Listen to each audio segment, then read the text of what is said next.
Hello, and welcome to Week 4, Chapter 4. We're looking at costing and pricing for transportation.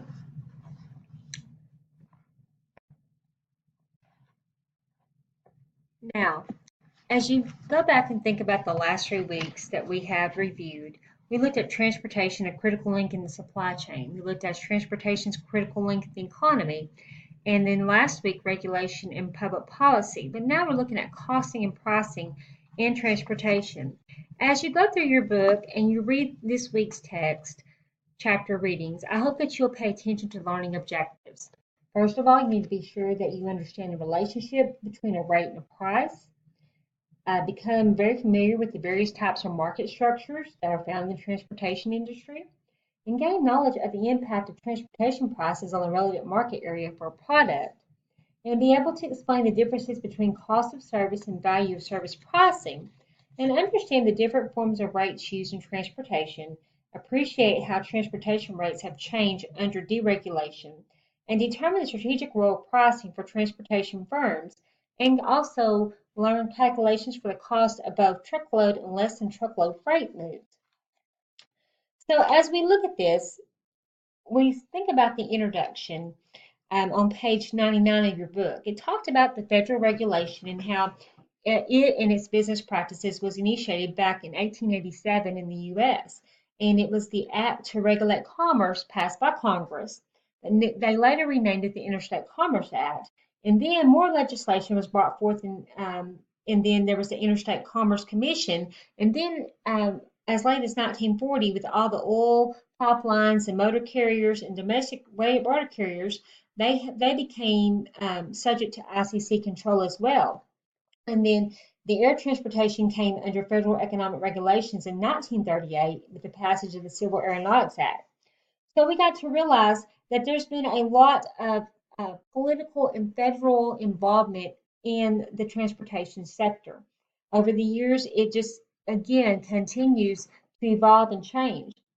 So we also got to realize that now that there is now the Surface Transportation Board, and what it does is it holds responsibility for administering the remnants of economic rail regulations that remain law within the ICCTA, which was the ICC Termination Act of 1995 when things changed.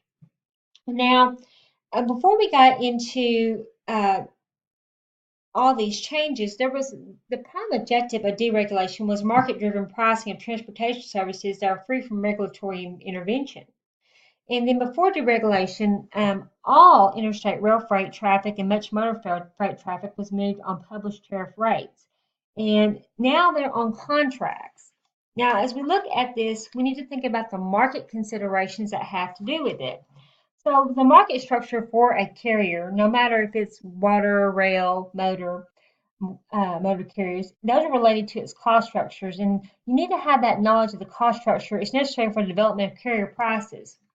When we look at the different aspects, we want to think about pure competition as well as oligopoly, which is pretty much a competition between a few sellers of a relatively homogeneous product that has enough cross elasticity of demand that each seller must take into account the comparator's reactions in market making pricing decisions.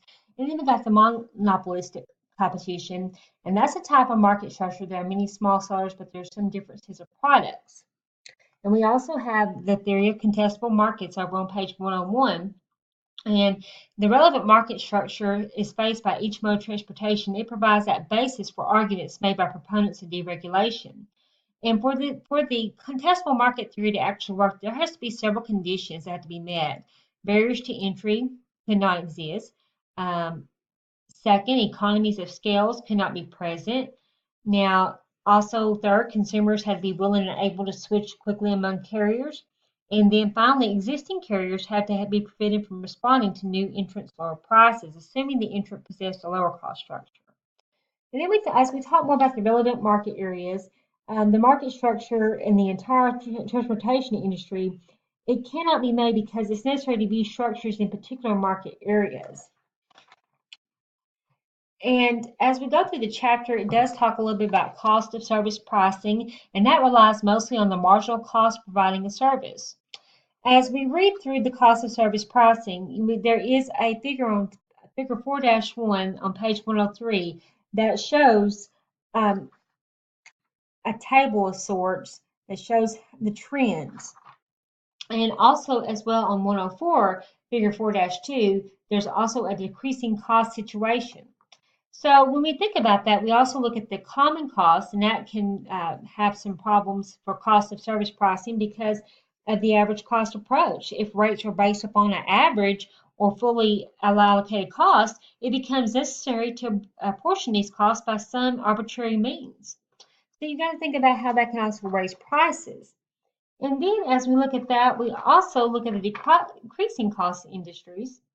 And sometimes that is some transportation firms they fall in that category because the prices are based on strict marginal cost, and then that firm experiences a loss.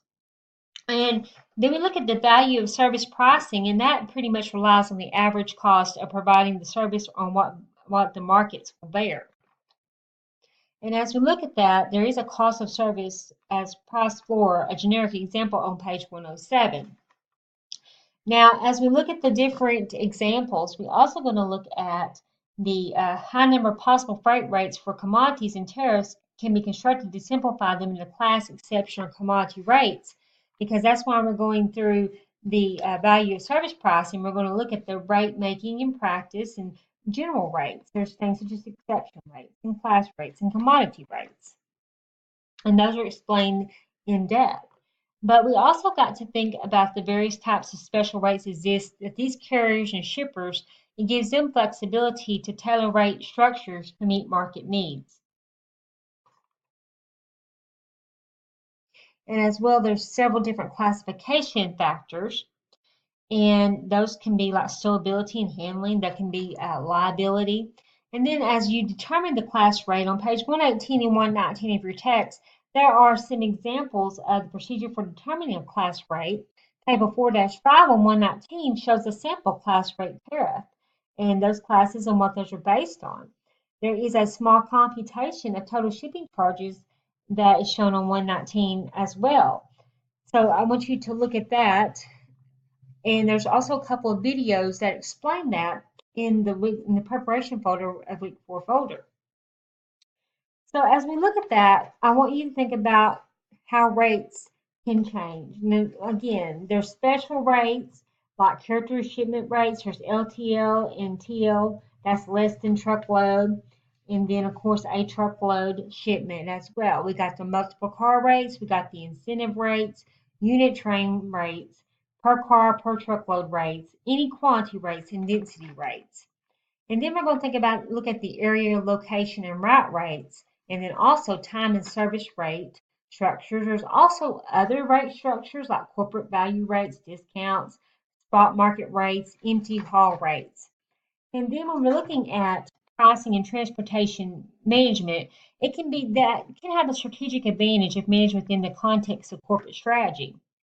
And there's so many different factors that affect your pricing decision.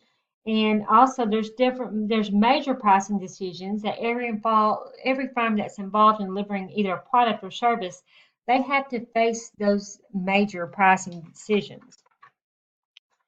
And then as we look at that, we have to make sure that when firms establish a pricing objective, they got to look at survival-based pricing, also closely related to unit volume pricing and profit maximization. And also there's penetration price, there's market sharing price, and social responsibility pricing. You're also estimating your demand. Now, as you set and manage prices in transportation, it's affected by the actions of the government, by the customers, competition, and other channel members.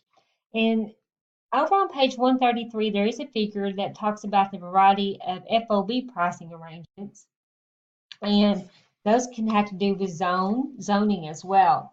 So in transportation, LTL versus TL prices, remember that's your truckload prices, it reflects your carrier savings from larger shipments, a portion of which is passed on to the customer in the form of a lower price. So again, please take careful note when you think about pricing and costing in the transportation sector. At the very end of the chapter, it does talk about there's the most common mistakes in pricing, and sometimes carriers haven't had many years of experience in setting and managing prices on the strategic level. And so the first common mistake can be that pricing can be too reliant on cost. And there's a second common mistake, and that's prices aren't revised frequently enough to capitalize on market changes. And when you set the price independently of the marketing mix, that's your third common mistake.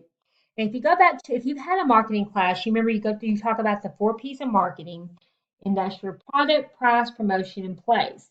And your carrier's out product or output of transportation, its promotion is how it creates demand or advertises itself to customers' price if that's what it charges for a product or output.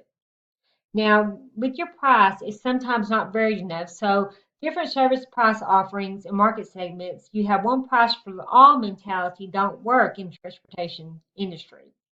So, carriers have to have service multiple markets with differing service price requirements.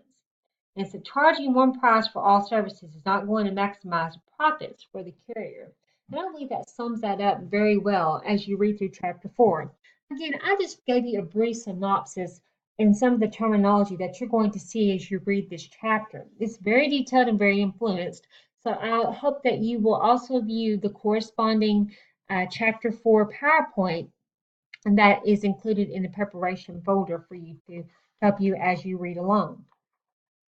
I hope you enjoy reading this week's selections, and we will see you next week.